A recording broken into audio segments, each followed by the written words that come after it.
बहन मायावती डॉक्टर उदित राज की तरह न कभी बीजेपी में गई हैं, बल्कि बीजेपी उनके पास आई है।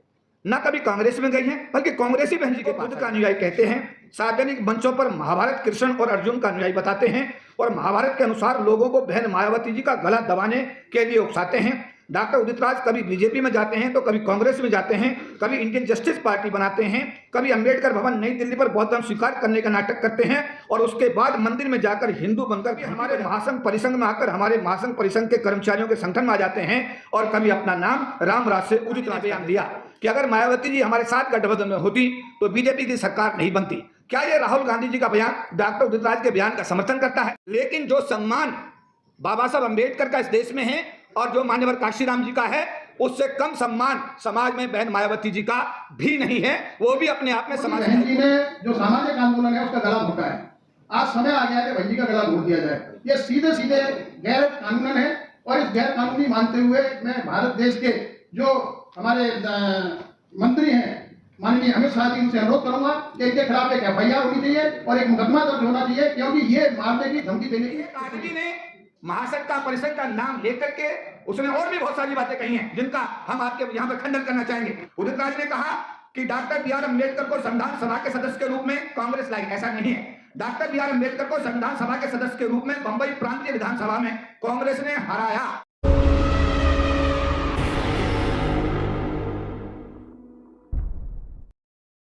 एसोसिएशन के राष्ट्रीय प्रधान महासचिव हैं, उनकी बराबर में HC नैनावत साहब बैठे हुए हैं, जो सेंट्रल बैंक हमारा सबसे बड़ा बैंक भारत का है, उस बैंक के आप चेयरमैन के पद को सुशोभित कर रहे हैं और महासंघ में भी वो राष्ट्रीय महासचिव की जिम्मेदारी का निर्वहन कर रहे हैं। आज की ये प्रेस वार्ता डेडिकेट की जा रही है हमारे समाज की महान नेता, हमारे समाज की आइकॉन, भारत के सबसे बड़े प्रांत उत्तर प्रदेश की 4 बार मुख्यमंत्री रही और भारत के अनुसूचित जाति जनजाति समाज के हर व्यक्ति को मान और सम्मान और स्वाभिमान से जीने का अवसर देने वाली कुमारी बहन मायावती जी के विषय में हमारे ही समाज के हमारे एक भाई ने, जो किसी ज़माने में हमारे ही इस परिसंघ का राष्ट्रीय चेयरमैन हुआ करता था, उसके द्वारा बहन जी के सम्मान में जो शब्द बोले गए हैं उनको लेकर के आज ये प्रेस वार्ता आयोजित की जा रही है। आज की प्रेस वार्ता डॉक्टर उदित राज द्वारा हमारे समाज की आइकॉन, उत्तर प्रदेश की पूर्व मुख्यमंत्री, बहुजन समाज पार्टी की राष्ट्रीय अध्यक्षा के विषय में की गई अपमानजनक, असंवैधानिक, गैर जिम्मेदाराना की गई टिप्पणियों के विरोध में सम्मेलन कक्ष प्रथम तल प्रेस क्लब ऑफ इंडिया नई दिल्ली में आज दिनांक 27 फरवरी 2025 को दोपहर 3 बजे आयोजित की जा रही है। डॉक्टर उदित राज द्वारा बहन कुमारी मायावती जी के विषय में कथन किया गया कि मायावती ने समाज का गला घोटा है, अब मायावती का गला घोटने का समय आ गया है। महासंघ डॉक्टर उदित राज के इस बयान की घोर निंदा करता है तथा भारत के गृह मंत्री एवं उत्तर प्रदेश के मुख्यमंत्री से डॉक्टर उदित राज के विरुद्ध भारत के संविधान में प्रदत्त प्रावधानों के तहत कानूनी कार्रवाई की मांग करता है। डॉक्टर उदित राज द्वारा बहन मायावती जी के विषय में पिछले दिनों प्रेस वार्ता के माध्यम से की गई अपमानजनक, असंवैधानिक, गैर जिम्मेदाराना टिप्पणियों की घोर निंदा करता है, भर्त्सना करता है, जिसका बिंदुवार विवरण निम्न प्रकार है। अनुसूचित जाति जनजाति अत्याचार निवारण अधिनियम संविधान के अनुच्छेद 15 में स्पष्ट रूप से जाति के आधार पर भेदभाव को प्रतिबंधित करता है तथा अनुच्छेद 17 छुआछात को समाप्त करने तथा छुआछात करने वाले व्यक्ति के विरुद्ध सजा का प्रावधान सुनिश्चित करता है। इस विषय में कोई भी राज्य सरकार अनुसूचित जाति जनजाति अत्याचार निवारण अधिनियम में कोई बदलाव करने के लिए अधिकृत नहीं है, क्योंकि कानून बनाने का अधिकार केवल भारत की संसद को ही है। इसलिए डॉक्टर उदित राज जी का बहन मायावती जी पर लगाया गया आरोप तथ्यहीन और निराधार है। डॉक्टर उदित राज ने कहा कि सर्वोच्च न्यायालय के प्रमोशन में रिजर्वेशन के खिलाफ दिए गए निर्णय के अनुसार बहन जी की सरकार ने 1.5 लाख कर्मचारियों का डिमोशन किया, जो सरासर झूठ है, गलत है, बेबुनियाद है। उत्तर प्रदेश के अंदर बहन मायावती जी की सरकार का कार्यकाल 13 मई 2007 से लेकर 15 मार्च 2012 तक रहा और सुप्रीम कोर्ट द्वारा अधिकारियों के डिमोशन का आदेश दिनांक 27 अप्रैल 2012 को जारी किया गया। जिसके आधार पर अखिलेश सरकार द्वारा 8 मई 2012 को SC ST OBC अधिकारियों के डिमोशन का आदेश जारी किया गया। बहन मायावती जी का इस आदेश से कोई लेना देना नहीं है। इसके लिए PDA की चर्चा करते हुए श्री अखिलेश यादव तथा समाजवादी पार्टी द्वारा कई बार सार्वजनिक रूप से इस विषय में माफी भी मांगी गई है। अतः डॉक्टर उदित राज का यह आरोप सरासर निराधार एवं झूठा है। कांग्रेस सरकार द्वारा वर्ष 1975 में 20 सूत्रीय कार्यक्रम के तहत अनुसूचित जाति जनजाति समाज के लोगों के लिए उत्तर प्रदेश में जमीन के पट्टे आवंटित किए गए थे। उत्तर प्रदेश में वर्ष 1975 से 1989 तक कांग्रेस की राज्य सरकार रही, लेकिन ये पट्टे कांग्रेसी माफियों ने कब्जे में ले लिए। वर्ष 2007 में बहन मायावती जी की सरकार आने के बाद, मुख्यमंत्री बनने के बाद अनुसूचित जाति जनजाति समाज के लोगों को इन पट्टों का व्यवहारिकता में कब्जा दिलाया गया। बहन मायावती जी परम पूज्य बाबा साहब डॉक्टर भीमराव अम्बेडकर जी एवं मान्यवर काशीराम जी की सच्ची अनुयायी हैं। बहन मायावती जी ने समाज के लोगों को सम्मान एवं स्वाभिमान से जीने का देश के अंदर वातावरण पैदा किया है। बहन मायावती जी ने अपने कार्यकाल में उत्तर प्रदेश के मुख्यमंत्री के रूप में समाज के हर व्यक्ति को न्याय दिया है। बहन मायावती जी ने अपने कार्यकाल में उत्तर प्रदेश के मुख्यमंत्री के रूप में सभी महापुरुषों का सम्मान देते हुए उनके नाम पर ऐतिहासिक धरोहर बनाई हैं, जिसमें लखनऊ का अम्बेडकर पार्क तथा नोएडा का राष्ट्रीय दलित प्रेरणा केंद्र आदि शामिल है। बहन मायावती जी ने अपने कार्यकाल में उत्तर प्रदेश के मुख्यमंत्री रहते हुए समाज के बच्चों को शिक्षित बनाने के लिए नोएडा के अंदर अंतर्राष्ट्रीय स्तर की गौतम बुद्धा यूनिवर्सिटी, अनेकों इंटर कॉलेज, शैक्षणिक संस्थानों की स्थापना करके समाज को शैक्षिक रूप से मजबूत बनाने का कार्य किया है। बहन मायावती डॉक्टर उदित राज की तरह न कभी बीजेपी में गई हैं, बल्कि बीजेपी उनके पास आई है। न कभी कांग्रेस में गई हैं, बल्कि कांग्रेस ही बहन जी के पास आई है। बहन जी ने ऐसा करके समाज के सम्मान और स्वाभिमान को नई ऊंचाइयां दी हैं, जिसके लिए समाज उनका हमेशा आभारी एवं ऋणी रहेगा।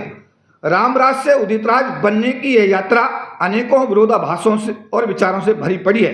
अपने को बुद्ध का अनुयायी कहते हैं, सार्वजनिक मंचों पर महाभारत कृष्ण और अर्जुन का अनुयायी बताते हैं और महाभारत के अनुसार लोगों को बहन मायावती जी का गला दबाने के लिए उकसाते हैं। डॉक्टर उदित राज कभी बीजेपी में जाते हैं तो कभी कांग्रेस में जाते हैं, कभी इंडियन जस्टिस पार्टी बनाते हैं, कभी अंबेडकर भवन नई दिल्ली पर बौद्ध धर्म स्वीकार करने का नाटक करते हैं और उसके बाद मंदिर में जाकर हिंदू बनकर घंटी बजाते हैं। कभी हमारे महासंघ परिसंघ में आकर हमारे महासंघ परिसंघ के कर्मचारियों के संगठन में आ जाते हैं और कभी अपना नाम रामराज से उदित राज कर लेते हैं।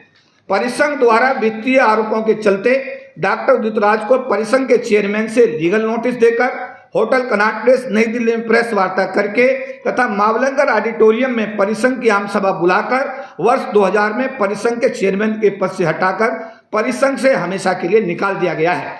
ऐसे व्यक्ति द्वारा हमारे समाज की महान नेता सुश्री मायावती जी पर दुर्भावनापूर्ण झूठे आरोप लगाकर उनकी छवि को डॉक्टर उदित राज द्वारा बदनाम करने की जो साजिश की गई है, उसकी महासंघ घोर निंदा और भर्त्सना करता है तथा कांग्रेस पार्टी से ऐसे व्यक्ति जिसका अपना कोई जनाधार ना हो, जिसकी मानसिक दशा इतनी कुंठित हो कि वह कुछ भी बोल रहा है, ऐसे व्यक्ति को तत्काल प्रभाव से कांग्रेस पार्टी से निष्कासित करने की महासंघ मांग करता है। सुप्रीम कोर्ट द्वारा जारी आरक्षण के वर्गीकरण के समय हमारे समाज उसके विरोध में सड़क पर आंदोलन कर रहा था, भारत बंद कर रहा था, पूरा बीएसपी इसका विरोध में आंदोलन कर रही थी। लेकिन कांग्रेस के दो मुख्यमंत्री तेलंगाना और कर्नाटका इस आदेश को अपने राज्यों में सबसे पहले लागू करके अमली जामा पहना रहे थे। डॉक्टर उदित राज को सलाह दी जाती है कि अगर गला ही किसी का घोटना वो जरूरी समझते हैं तो सबसे पहले अपनी कांग्रेस पार्टी के इन दोनों मुख्यमंत्री के विषय में अपनी मर्दानी दिखाकर समाज को एक मैसेज दें। हालांकि आरक्षण के वर्गीकरण के समय इस आंदोलन से डॉक्टर उदित राज बिल्कुल पूरी तरह गायब थे। परिसंघ के बैनर तले डॉक्टर ब्रह्मपाल तत्कालीन राष्ट्रीय प्रधान महासचिव के नेतृत्व में लाखों कर्मचारियों अधिकारियों द्वारा वर्ष 1997 में आरक्षण विरोधी आदेशों को वापस कराने हेतु देशव्यापी आंदोलन चलाया गया, जिसमें सभी भागों के राष्ट्रीय नेता, अधिकारी एवं कर्मचारियों ने बढ़ चढ़कर हिस्सा लिया। भारत की सरकार को संविधान में 3 संशोधन 81, 82 और 85 करने पड़े। तब जाकर परिसंघ के आंदोलन के चलते हम लोग सब मिलकर के समाज के सहयोग से इस आरक्षण को बचाने में कामयाब रहे। इसके लिए डॉक्टर ब्रह्मपाल तत्कालीन प्रधान महासचिव, KP चौधरी तत्कालीन राष्ट्रीय महासचिव, स्वर्गीय श्री सोमनाथ हंस तत्कालीन कार्यकारी अध्यक्ष, श्री अशोक कुमार कार्यकारी अध्यक्ष, इंजीनियर राजेंद्र प्रसाद, श्री कंवर सिंह तत्कालीन राष्ट्रीय महासचिव, सुभाष कानखेड़िया तत्कालीन राष्ट्रीय महासचिव, श्री मंगत राम तत्कालीन महासचिव, इंजीनियर डीसी कपिल तत्कालीन चेयरमैन तथा समाज के आम और खास दिन रात आंदोलनरत रहे अनेकों पदाधिकारियों को जेल जाना पड़ा। 12 साल तक दिल्ली की 30,000 कोर्ट तथा पटियाला कोर्ट में मुकदमे झेलने पड़े, तब कहीं जाकर समाज को यह विजयश्री हासिल हुई। इन सभी मामलों में, सभी कानूनी मामलों में, सभी अदालती मामलों में उदित राज ऑब्लिक रामराज दूर दूर तक कहीं दिखाई नहीं दिए। जब ब्रह्मपाल और केपी चौधरी, सोमनाथ हंस अदालतों के चक्कर काट रहे थे, उस समय डॉक्टर उदित राज अदालतों से कहीं दूर दूर तक अदालतों में दिखाई नहीं दिए। रायबरेली में कांग्रेस के वरिष्ठ नेता श्री राहुल गांधी ने बयान दिया कि अगर मायावती जी हमारे साथ गठबंधन में होती तो बीजेपी की सरकार नहीं बनती। क्या ये राहुल गांधी जी का बयान डॉक्टर उदित राज के बयान का समर्थन करता है? साथ साथ समाज कांग्रेस से पूछता है कि जब बीएसपी ने मध्य प्रदेश सरकार, राजस्थान सरकार और महाराष्ट्र सरकार को अपने विधायकों का समर्थन देके इन राज्यों में कांग्रेस की सरकार बनाई, तो कांग्रेस द्वारा बीएसपी के विधायकों को तोड़कर कांग्रेस में मिलाने का षड्यंत्र क्यों किया गया? क्या इन परिस्थितियों में भी कांग्रेस को बीएसपी का समर्थन हासिल करने का नैतिक अधिकार है? महासंघ डॉक्टर उदित राज द्वारा बहन कुमारी मायावती जी के विषय में कथन की कि मायावती ने समाज का गला घोटा है, अब मायावती का गला घोटने का समय आ गया है, घोर निंदा करता है। भारत के गृह मंत्री एवं उत्तर प्रदेश के मुख्यमंत्री से डॉक्टर उदित राज के विरुद्ध भारत के संविधान में प्रदत्त प्रावधानों के तहत कानूनी कार्रवाई की मांग करता है। साथ साथ ऐसे व्यक्ति को कांग्रेस पार्टी से तत्काल प्रभाव से निष्कासित करने की मांग करता है। Engineer Rajendra Prasad chairman, KP Chaudhary राष्ट्रीय प्रधान महासचिव।